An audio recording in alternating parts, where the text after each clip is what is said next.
Hi, and welcome to this video series on community input for the 2023 budget. In this series, we will break down the information we heard from the public about what they want to see in next year's budget. This video will focus on the input we received about public safety, which includes departments such as police, fire, and sheriff. Stay tuned for videos about the other themes we heard from the community, such as community services, revenue growth, and public works and infrastructure.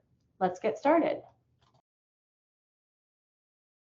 First, remember that our channels of community input were from data comparisons, budget hearings, the 2022 community survey, Dot Talks, social media engagement, and the budget simulator.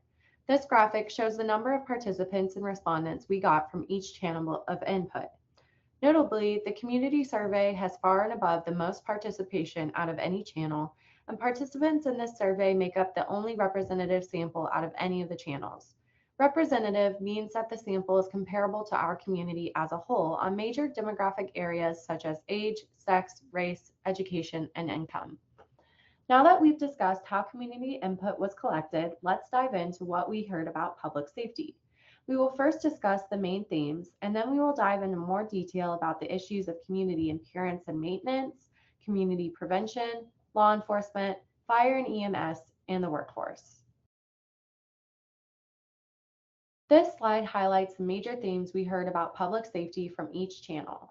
From the data and comparisons research we did, we found that satisfaction in public safety has decreased in most communities across the U.S. over the past 2 years.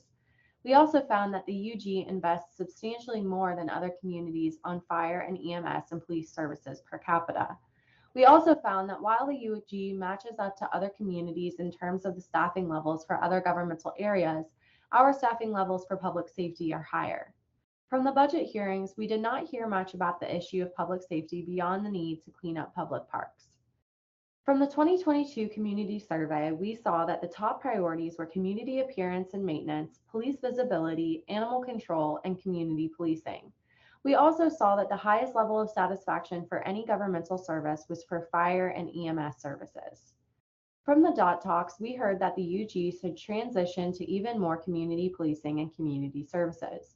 We also heard the desire to audit our current spending on public safety and to look into reallocating that to community services.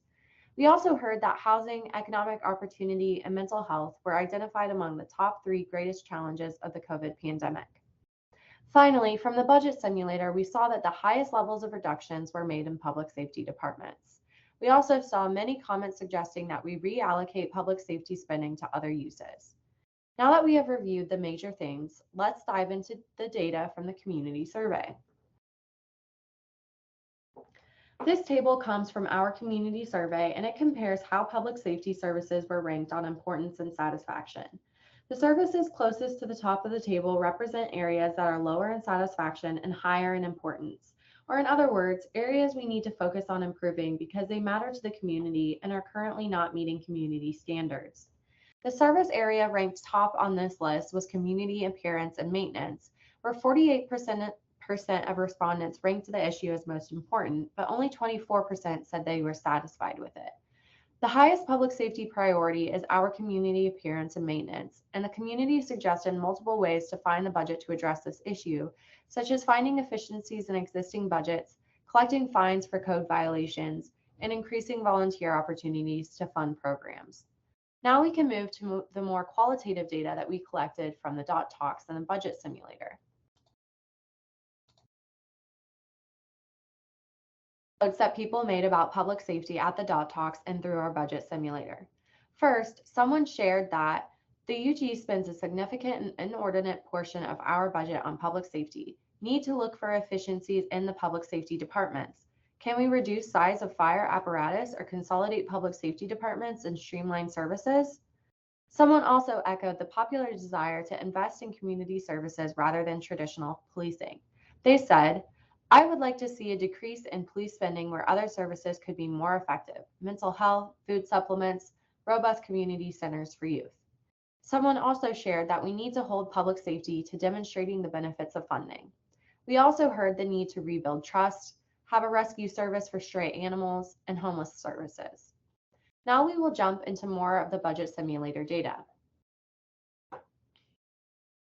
Moving to the results from the budget simulator, we can see how the public adjusted funding for public safety departments. The top graph shows that of the budget areas included in the simulator, funding was decreased the most for public safety on average. The bottom graph shows the average percent change for each public safety department. We see that the average percent change for the emergency management department was negative 2.01%. The average percent change for community corrections was negative 5.91%. The average percent change for the police department was negative 8.07%. The average percent change for the sheriff department was negative 8.7%. And the average percent change for the fire department was negative 9.21%. A common theme we heard from the community was that they wanted to see more investment and prevention from the public safety area of the budget. Here we have some examples of initiatives that are currently funded for violence prevention, but it is important to note that many of these funds come from grants, which means they are time limited and specific in their purpose. Because law enforcement was such an important issue for the community during our outreach process, we decided to look into how we compare on police and sheriff spending against other communities that are similar in key demographic areas such as income and geographic proximity. The top graph compares our per capita police and sheriff funding to other similar communities, and we see that of the 15 communities included, the UG is third highest in per capita spending on police and sheriff. The bottom graph compares our per square mile police and sheriff funding to other similar communities, and we see that of the 14 communities included, the UG falls in the middle of the pack for per square mile spending on police and sheriff. When you consider the two graphs together, what we see is that the unified government covers a lot of land area without a very dense population. So that could explain why the per capita spending is higher than the per square mile spending. Now we will move to examining fire and EMS services. Here we have similar comparisons, but for fire and EMS services rather than law enforcement. The top graph compares our city and county fire and EMS funding for per capita to 14 other similar communities, and we see that our fire and EMS funding per capita is second to highest on this list.